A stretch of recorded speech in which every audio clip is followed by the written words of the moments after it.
On a warm, quiet night in a small Texas town, a single bad decision at a gas station almost ruined 2 lives. It started with flashing blue and red lights, an empty parking lot, and a black man who just wanted to grab a bottle of water on his way home. Marcus King was exhausted. He had just finished a 12-hour shift overseeing crews at the refinery and was on his way back to his apartment across town. He pulled his old sedan into the gas station he'd been stopping at since high school, the same one where he used to buy cheap snacks after basketball practice. The neon sign buzzed softly. Only one other car sat near the pumps, its engine idling. Marcus parked near the storefront, stepped out, and stretched, feeling the stiffness in his back. For the first time that week, he allowed himself a small smile. In a few days, everything in his life was about to change, but nobody in town knew it yet. As Marcus headed toward the door, he noticed a police SUV roll slowly into the lot, lights off at first. He'd learned long ago to clock every siren, every badge, every uniform, the way some people notice birds in the sky. The SUV crept past the pumps, paused behind Marcus's car, then stopped. The engine rumbled. For a moment, nothing happened. Marcus tried to ignore it, pushing open the glass door and nodding at the teenage cashier inside. But even as he walked down the aisles, he could feel eyes on him from outside, like a weight pressing between his shoulder blades. Officer Bradley Cole had been in a foul mood all night. A noise complaint that turned into an argument, a supervisor chewing him out over body cam policy, and the nagging feeling that this town was changing too fast. When he saw the black man step out of the older sedan at the gas station, something ugly and unexamined twisted in his chest. He checked his watch, noticed it was nearly midnight, and decided in that moment that he had a reason to look closer. By the time Marcus stepped back outside with a bottle of water and a small pack of chips, the squad car's lights were blinking, flooding the pumps with red and blue. Marcus froze for a second, the harsh strobes reflecting on the glass door behind him. He had done nothing wrong. His registration was up to date. He wasn't speeding or swerving. Still, his heartbeat sped up, a familiar rhythm of fear and calculation. He saw the officer's door swing open and a tall, bald white man in uniform step out, chest puffed, jaw clenched. Bradley walked fast, like he'd already decided Marcus was guilty of something. He just hadn't figured out what yet. "Hey," the officer barked, voice echoing across the lot. "You, step away from the vehicle, hands where I can see them."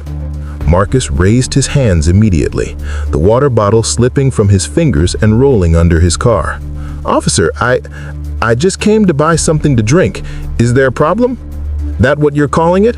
Bradley snapped, moving closer. "Got a call about suspicious activity at this station. You matched the description." It wasn't true. There had been no call, but Bradley had told himself this story so many times it almost felt real. Marcus swallowed hard. "Sir, I just got off work. My wallet is in my pocket. I can..." If you think this little guy is cute, please hit like and subscribe, or else this man will knock on your doorstep tomorrow. "Don't reach for anything," Bradley shouted, suddenly closing the distance between them.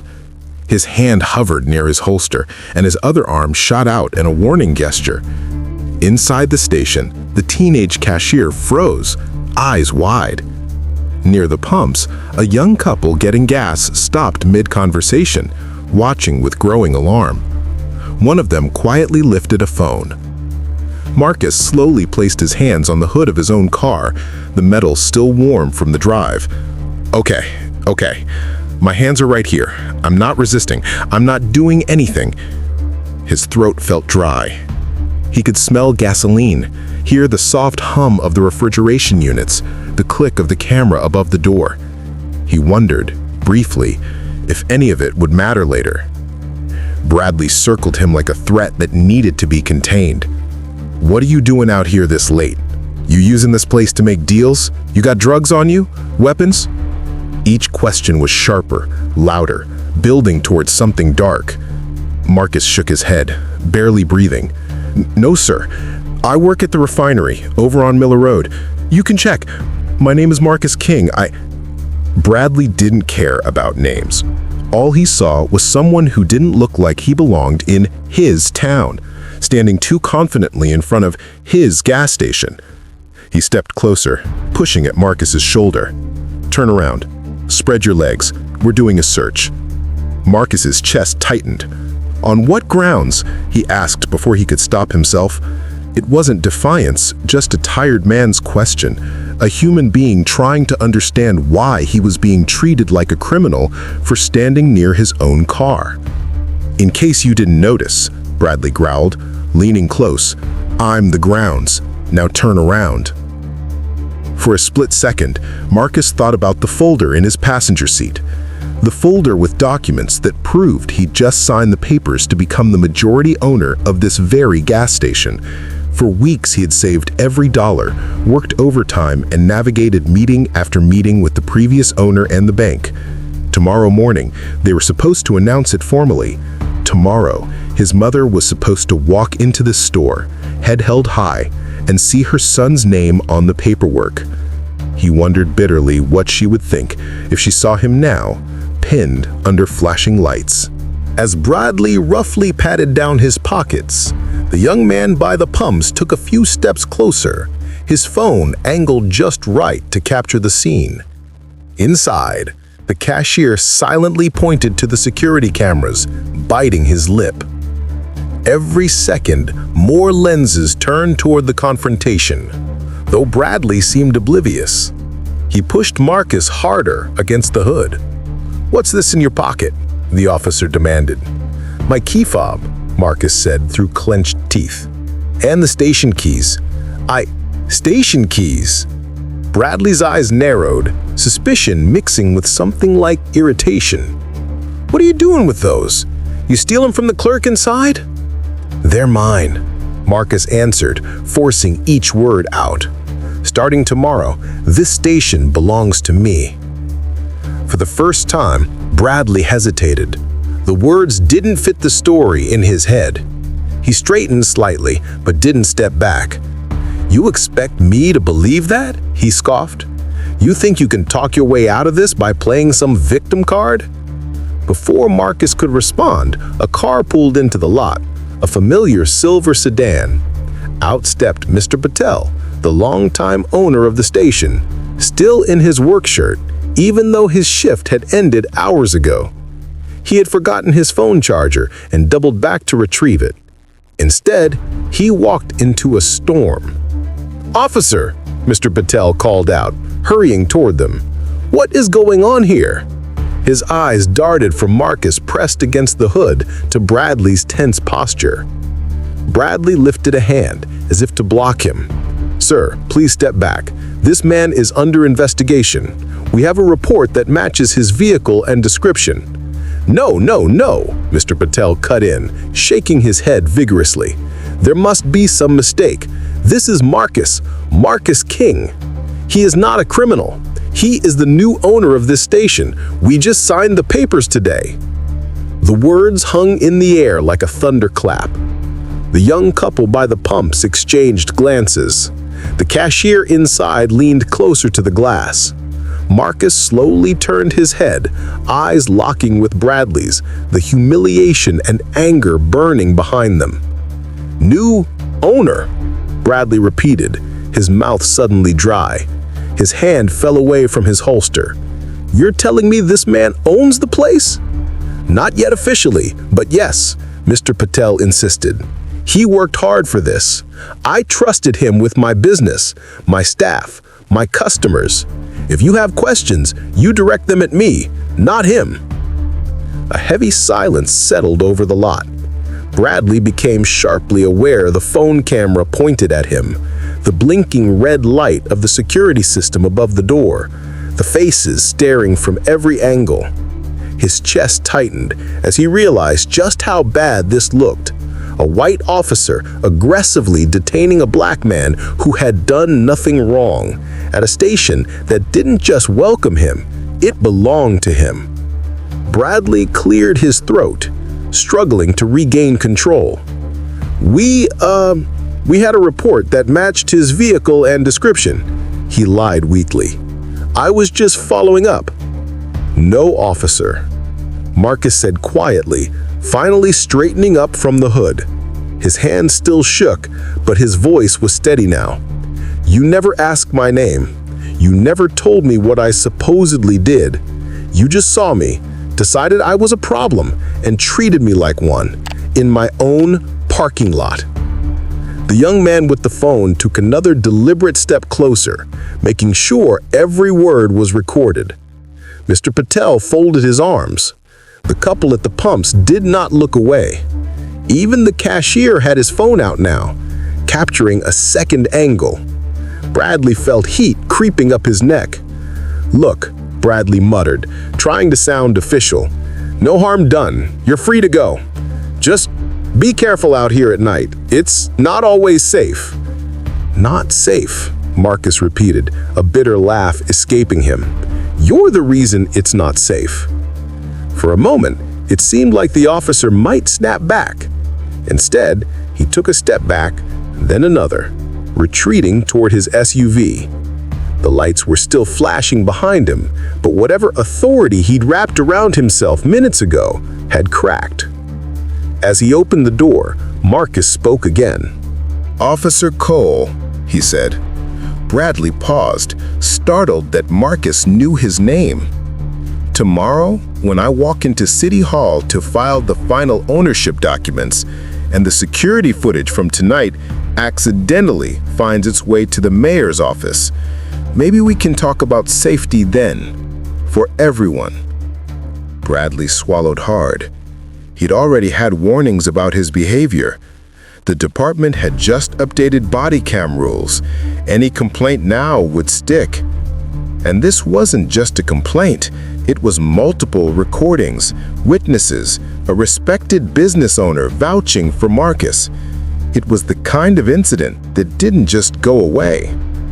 The next week, Marcus sat in a crisp shirt behind the counter of his gas station, as customers trickled in and congratulated him. A local community group had shared the video online, and it spread far beyond their town.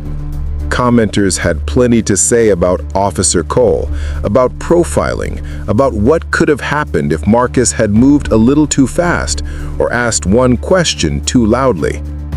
The chief of police had called Marcus personally, his voice tight with concern and apology. An internal investigation was opened.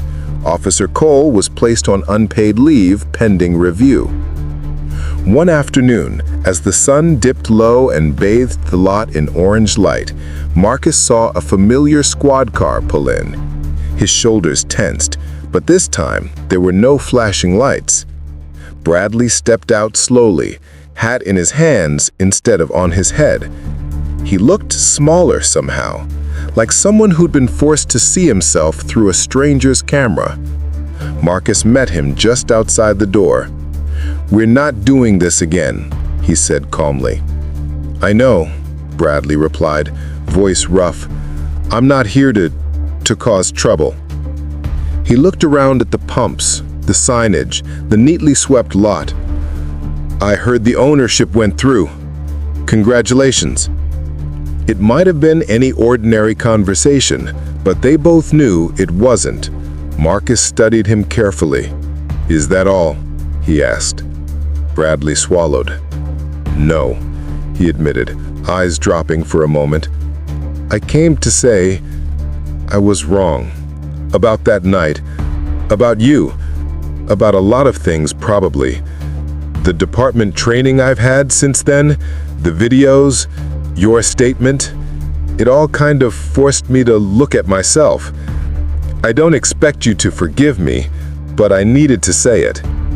Marcus felt the anger rise in his chest again.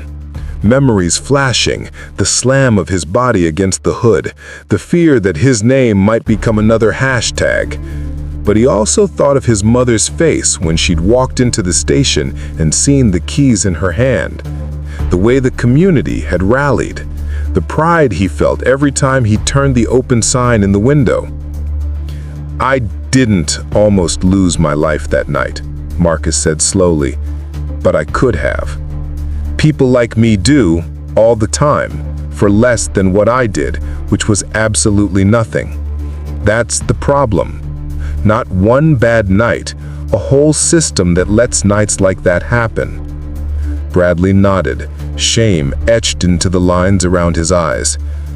"I know that now," he said softly. "I can't fix the whole system, but I can start with me, and with how I show up in this uniform. I hope someday this town sees me trying." Marcus took a long breath. Trying is the bare minimum, but it's a start. He glanced back at the station, at the customers inside, at the community he wanted to serve, not just profit from. For the first time, Bradley smiled faintly. A tired, humbled smile. "Fair enough," he said. "Thank you for listening." He turned to leave, then stopped. "And for what it's worth, this place is in good hands."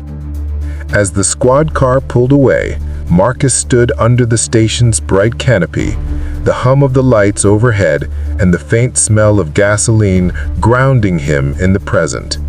The same concrete that had once felt like a trap now felt like solid ground beneath his feet.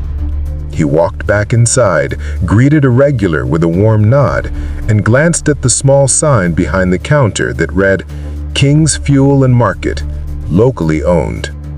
This story is a reminder that dignity should never depend on how someone looks, where they stand, or what time of night it is.